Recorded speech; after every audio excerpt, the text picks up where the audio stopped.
Now, other world leaders have expressed concern that the Taliban comeback will allow terrorist groups to establish themselves in Afghanistan. For more on this, we have on the line Afzal Ashraf, an expert on security and counterterrorism from the School of Politics and International Relations at the University of Nottingham. Thanks for joining us on the program. Now, one of Washington's main goals in invading Afghanistan back in 2001 was to prevent it from being a launchpad for terror attacks against the U.S. But could terror groups make a comeback under Taliban rule? Well, they certainly could, in theory, but one of the things that the Taliban have made clear so far, anyway, is that they won't allow their territory to be used.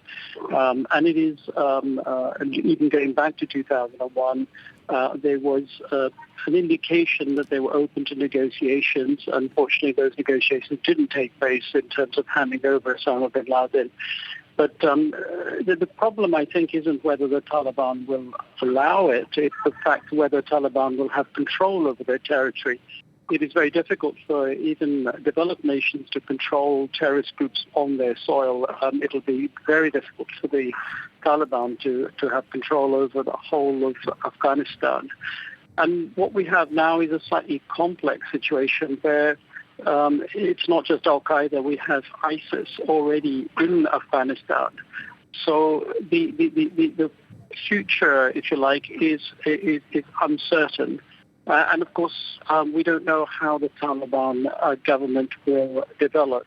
My own estimation is that it will have a honeymoon period of several months, maybe a few years, where it will do some very good things, but then you will have infighting between the hardliners and the relative moderates, and it will probably start disintegrating.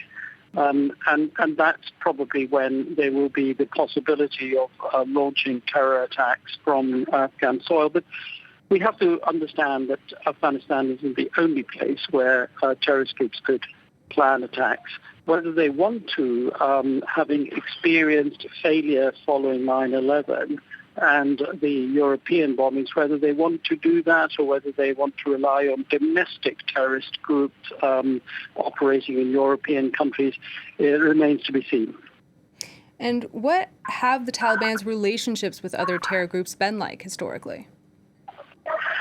I don't know of any direct relationships with the Taliban, certainly not the Taliban organization that we know based in Doha, in Pakistan and in Afghanistan, the three centers of the, if you like, the headquarters, if you like, of the organization. The problem I think we have to confront is the Taliban are not a cohesive organization. They're a sort of network, a coalition of warlords, of tribes, and of groups that have, aligned their colors to the Taliban mast. But they are semi-independent, and I'm not sure that we have any reliable information that any of the current major groups that comprise the Taliban have relationships with the terrorist organizations. The Afghan people, particularly the Pashtuns, have traditionally not taken a great deal of interest in issues outside their country, unlike other parts of the world. So I think there would be a reluctance on the part of the Taliban to align themselves with any international terrorist organization. They're very parochial as a general rule. They want to concentrate on consolidating their power and avoiding, I think, any relationship with a foreign terrorist organization. But that doesn't prevent those terrorist organizations from occupying bits of the land and operating from there. But I think there will be a reluctance on the part of the Taliban and, in fact, their neighbors to allow this to happen. And that's an area of common interest with Europe and with the USA. And if they are sensible, they can work in cooperation with Europe and the USA to try and detect and disrupt any potential terrorist organization.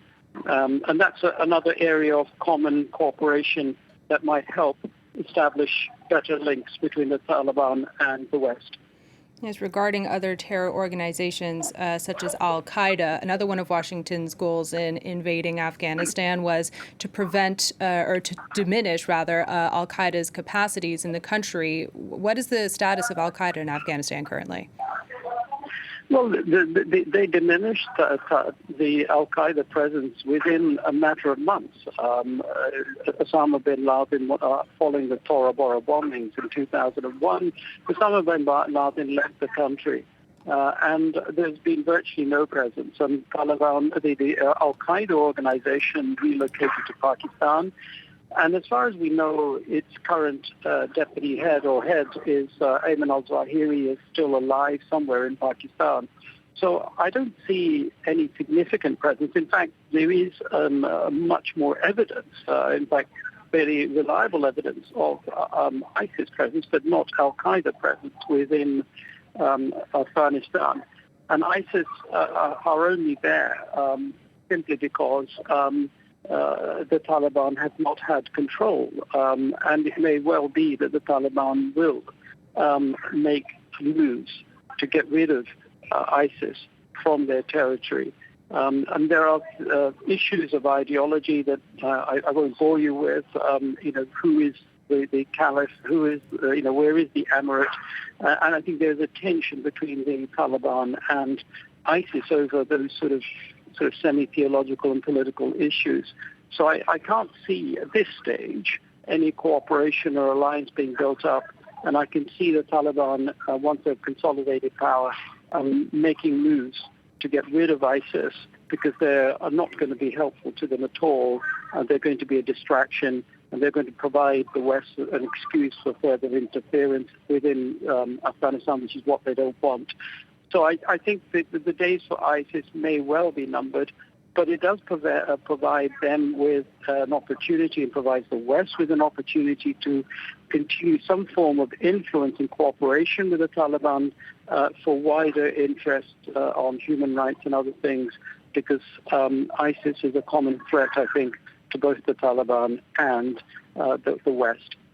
All right, Afzal Ashraf, thank you so much for that analysis and for joining us here on the program.